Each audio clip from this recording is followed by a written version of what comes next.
I mean, that would be priceless. Well, that's phenomenal because that's the one thing I told you that you're going to get for free.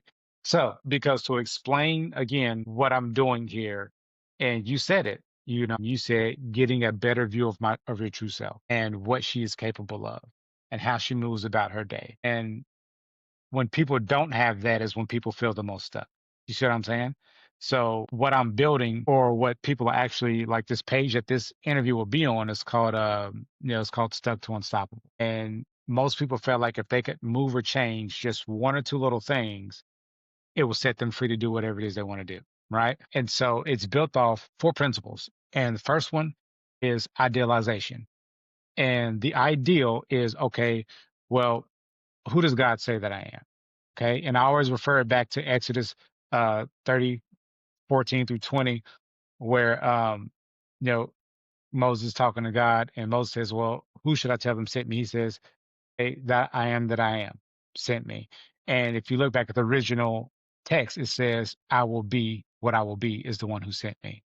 So in other words, the one thing that you can identify with that will again free you from this situation is the power that you will be enabled with. Now, notice that Moses is talking to this presence. Moses, his name means to be drawn out. So if I see the possibility of what I can become, it actually draws that out of me. Notice this conversation is taking place in a place called Egypt. Egypt is metaphysical definition of Egypt is darkness. So if there's a place that I want to go and I don't know how to get there, but there's a part of me that I know exists and it is superior to the person that I am now. If I focus on that, it actually draws the inspiration out of me and it leads me from darkness into light.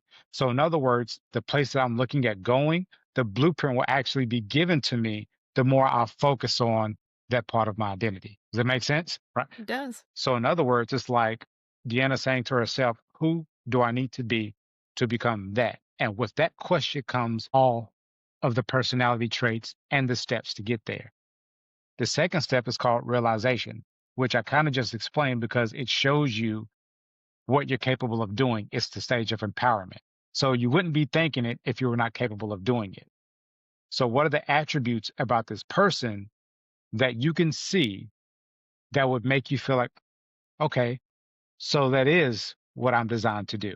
And the third part is identification, where you're no longer looking at it from the outside, but you start to take on the characteristics and the attributes of that part of yourself that you see. All right.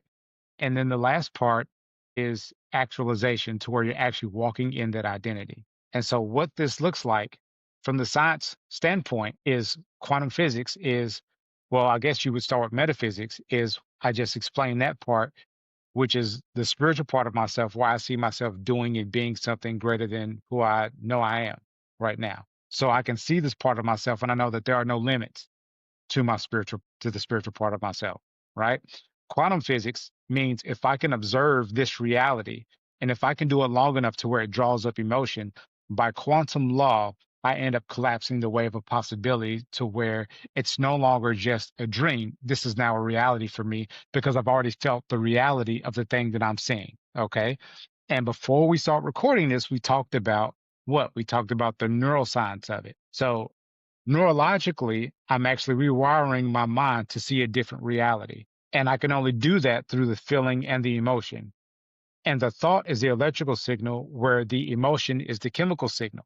So now I'm mentally and physically rewiring both my brain and my body to believe in the reality of the thing that I see, although it hasn't physically happened yet. And so if I keep doing the thing, then what am I doing? I'm building brand new neural networks that will not only just change my brain, but it will also change the biochemistry of my body. So my body will actually begin to morph and change to the vision that I see, which explains what I am that I am.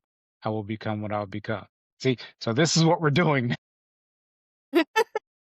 This is what we're doing now.